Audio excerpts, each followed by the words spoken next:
190 visa में 5 points मिलते हैं और 491 वीजा में 15 पॉइंट्स एक्स्ट्रा मिलते हैं। इसके बाद आप अप्लाई कर सकते हैं 191 वीजा, जो कि एक परमानेंट वीजा है। जब तक वो कंप्लीट नहीं होता 3 साल, तब तक आप नहीं कर सकते मूव। एक डिसीजन पे कैसे आएंगे कि कौन सा वीजा हमारे लिए अच्छा है।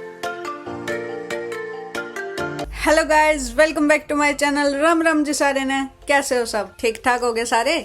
आज हम बात करने जा रहे हैं पीआर के बारे में कि जैसे कि ऑस्ट्रेलिया में आने के बाद हर स्किल्ड माइग्रेंट यही चीज सोचता है कि पीआर कैसे होना है। और सबसे मेन एक कॉमन क्वेश्चन होता है हर एक का कि कौन सा वीजा ऑप्शन चूज करना चाहिए, 190 या फिर 491 वीजा। आज की वीडियो में हम बात करने जा रहे हैं इन दोनों वीजास के comparison, eligibility, pros and cons, और कौन सा वीजा आपकी कौन सी सिचुएशन में सबसे ज्यादा हेल्पफुल हो सकता है। तो चलिए बेसिक से स्टार्ट करते हैं। 190 वीजा ये एक स्किल्ड नॉमिनेटेड है। इसमें जब आपको ये वीजा मिलता है तो आपको परमानेंट रेजिडेंसी मिल जाती है, जो कि है पीआर। इसके लिए आपको एक स्टेट या फिर एक टेरिटरी से नॉमिनेशन चाहिए होता है। जब आपको ये वीजा ग्रांट हो जाता है 190 वीजा, तो आपको पीआर स्टेटस मिल जाता है। अब बात करते हैं 491 वीजा, स्किल्ड वर्क रीजनल, जो कि एक टेम्पररी 5 साल का वीजा होता है।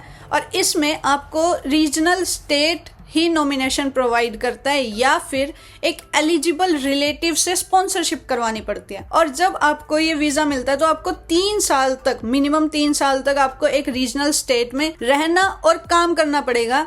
और जब आप इसके लिए पूरा एलिजिबल हो जाते हो तो एक 191 वीजा के थ्रू आपको पीआर अप्लाई करनी पड़ती है। बस इसमें थोड़ा प्रोसेस लंबा है। दोनों वीजास के लिए एक पॉइंट बेस्ड सिस्टम होता है जिसमें आपको मिनिमम 65 पॉइंट्स चाहिए होते हैं।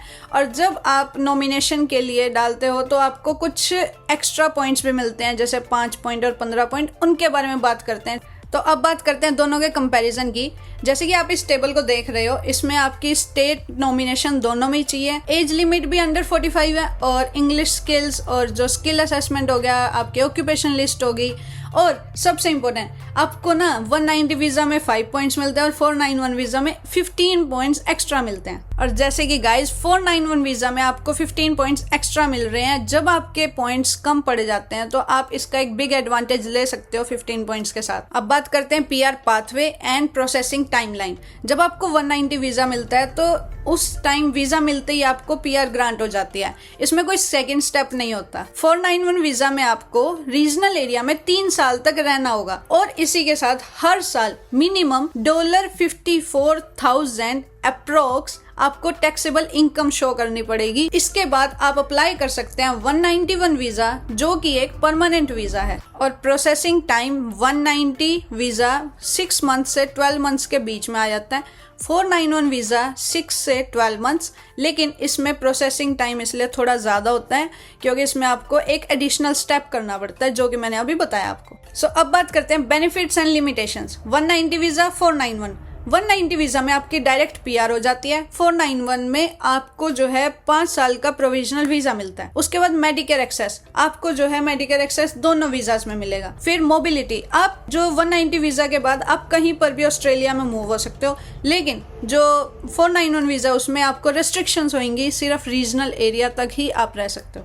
सोशल बेनिफिट्स 190 में आपको मोस्टली अवेलेबल हैं, लेकिन 491 में लिमिटेड है।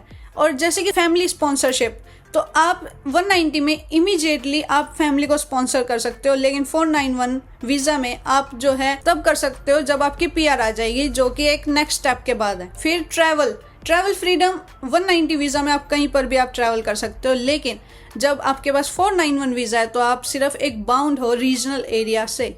तो आपको जब तक वो कंप्लीट नहीं होता 3 साल, तब तक आप नहीं कर सकते मूव। 491 वीजा होल्डर्स को रीजनल एरिया में रहना पड़ता है, लेकिन वहां पर लिविंग कॉस्ट वो थोड़ी सी कम होती है। और जैसे कि आपको जो थोड़ी सी फ्रीडम है ना, वो 190 वीजा के कंपैरिजन में थोड़ी कम मिलती है। गाइज एक रियल लाइफ एग्जांपल, जैसे कि मेरे ना एक नॉन में थे जिनके 70 पॉइंट्स तो थे उनके पास, लेकिन 190 वीजा के लिए जो ऑक्यूपेशन थी उनकी वो स्टेट लिस्ट में नहीं आ रही थी।